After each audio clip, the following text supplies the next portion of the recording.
Hello everyone. Today we are going to start new chapter powers and exponents.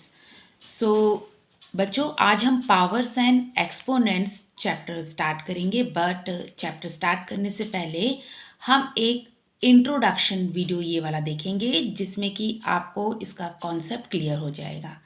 तो इसे आपको ध्यान से देखना है। Okay, so first of all look at here.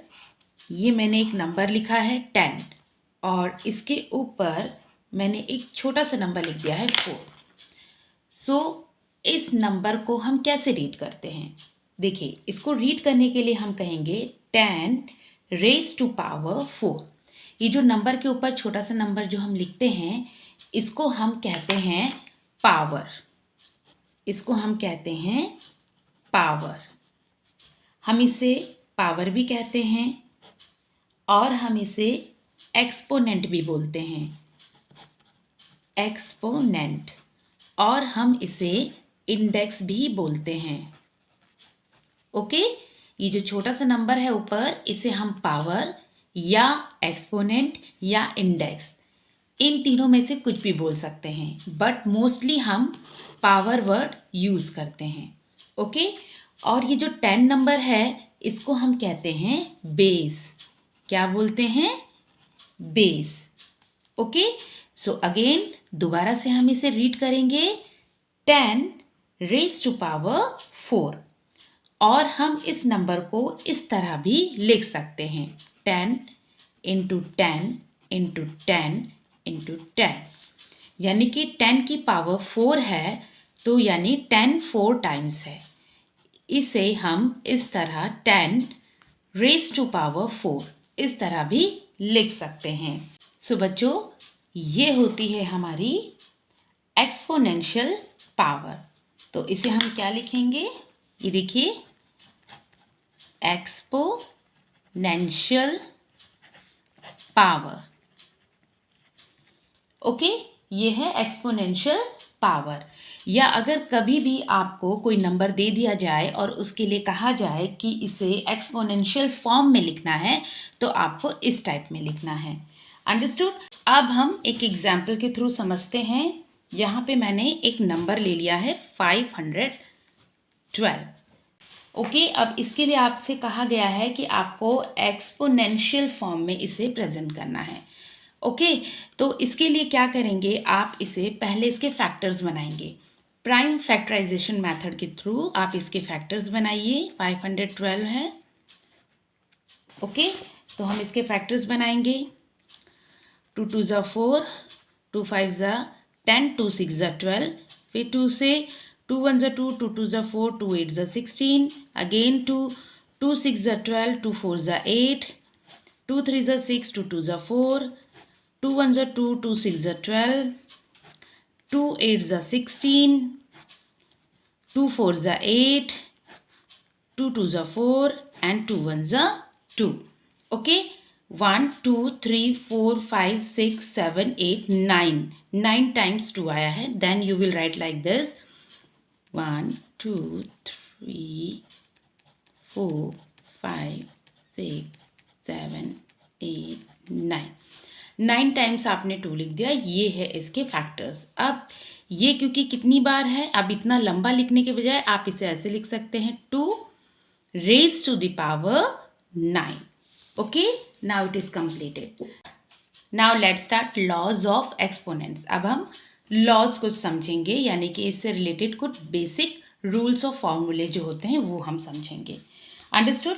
So students, अगर मान लीजिए आपके पास बेस सेम हो, जैसे यहाँ पे बेस ए सेम है और पावर्स डिफरेंट हैं, अलग अलग हैं। ये देखिए, बेस सेम है और इन्हें मल्टीप्लाई करना है, तो आप क्या करेंगे? आपको क्या करना है? बेस आपके सेम हैं, आप ओनली 1 टाइम लिखेंगे ए, और जो आपकी पावर्स हैं यहाँ पे मल्टीप्लाई है, बट आपको पावर्स को क्या करना है? प्लस करना है, m plus n। Okay, now अब हम इसे एक एग्जाम्पल के थ्रू समझते हैं। यहाँ पे देखिए 6 बेस इक्वल है, सेम है मतलब, और इनकी पावर्स डिफरेंट हैं, अलग अलग हैं। 6 raise to power 4 and 6 raise to power 2 है। अब हम बेस को 1 टाइम लिखेंगे 6 और जो इनकी पावर्स हैं उनको हम ऐड कर देंगे 4 + 2। अब यहाँ पे देखिए आप 6 एंड 4 + 2 6, ये आपका आंसर आ गया। ओके, सो ये आपका एक्सपोनेंशियल फॉर्म जो है वो बन गई है। नेक्स्ट, इसी तरह से अब अगर मान लीजिए बेस सेम है और आपको डिवाइड करना है, तब आप क्या करेंगे? तब इस मेथड में आपको क्या करना है कि आपको बेस आपके सेम है, आप 1 टाइम a लिख देंगे और ये डिवाइड हो रहा है, इसमें आप पावर्स को माइनस कर देंगे m - n। ओके, अब चलिए एक एग्जाम्पल के थ्रू इसे समझते हैं। यहाँ पे देखिए 2 रेज टू पावर 4 है divided by 2 raise to power 2 है। अब हम इसे इसी तरीके से सॉल्व करेंगे। 2 1 टाइम लिख देंगे और पावर्स माइनस हो जाएंगी 4 - 2। अब यहाँ पे आ जाएगा 2, 4 में से 2 माइनस करेंगे तो आपका 2 बचा, ये आपका आंसर आ गया। Okay, come to the next. अगर मान लीजिए आपके पास इस तरह से सिचुएशन हो, पावर्स ऑफ पावर, पावर की भी पावर हो, जैसे यहाँ पर है a raise to power m raise to power n। अब हम इसे कैसे सॉल्व करेंगे? इसके लिए आपको क्या करना है, बेस को a आप लिख देंगे और उसके बाद ये दोनों पावर्स को आपको यहाँ पे मल्टीप्लाई कर देना है। ओके, चलिए अब हम इस एग्जाम्पल के थ्रू इसे समझते हैं। 2 raise to power 3 and raise to power 4 है। अब हम इसे क्या करेंगे, बेस हमारा 2 है और दोनों पावर्स को हम मल्टीप्लाई कर देंगे। तो देखिए 2 हमने लिखा बेस, 3 4 = 12, ये आपका आंसर आ गया, है ना ये इजी। नेक्स्ट, अब तक आपने बेस में देखा कि आपके बेस सेम है। अब हम देखेंगे एक्सपोनेंट, पावर, इंडेक्स। जो ऊपर पावर होती है इसको हम इंडेक्स एंड एक्सपोनेंट भी बोलते हैं, आपको पता ही है, बट हम मोस्टली क्या यूज़ कर रहे हैं यहाँ पे, पावर वर्ड। अब यहाँ पे देखिए आपके बेस अलग अलग हैं a एंड b और आपका पावर सेम है। अब हम इसे कैसे सॉल्व करेंगे? देखिए इसके लिए आपको बेस को ब्रैकेट में ले लेना है, a × b ब्रैकेट क्लोज। आपकी पावर सेम है, आपको सिर्फ 1 टाइम m लिखना है। चलिए अब इसे एक एग्जाम्पल के थ्रू समझ लेते हैं हम। यहाँ पे देखिए बेस अलग अलग है 3 एंड 4 और पावर्स 2 सेम हैं।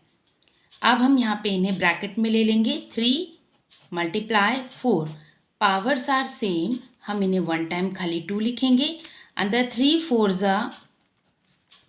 = 12 पावर 2। अब हम इसे इस तरह से लिख देंगे। Understood? Now come to the next. यहाँ पे मल्टीप्लाई हो रहा था, अगर इस तरह से सिचुएशन हो कि आपको डिवाइड करना है, आपका बेस डिफरेंट है, अलग अलग, और आपकी पावर सेम है, तब आप क्या करेंगे? यस, तब आपको ये जो डिवाइड वाला साइन है ना, इसकी जगह पे हम फ्रैक्शन वाला साइन यूज़ करेंगे, a/b ब्रैकेट क्लोज। ओके, और यहाँ पे हम क्या लिख देंगे, खाली 1 टाइम पावर को लिखेंगे क्योंकि ये सेम है। अंडरस्टूड? तो चलिए अब हम इसे एक एग्जाम्पल के थ्रू समझते हैं। यहाँ पे क्वेश्चन है 3 raise to power 2 divided by 2 raise to power 2। जैसा कि आपको यहाँ मैंने समझाया था, आपको यहाँ फ्रैक्शन का साइन यूज़ करते हुए इसे लिखना है 3/2 ब्रैकेट क्लोज, और ये पावर सेम है तो यहाँ 1 टाइम आपको 2 लिखना है। तो ये आपका आंसर आ गया, ये सॉल्व हो गया। Okay, I hope you all have understood.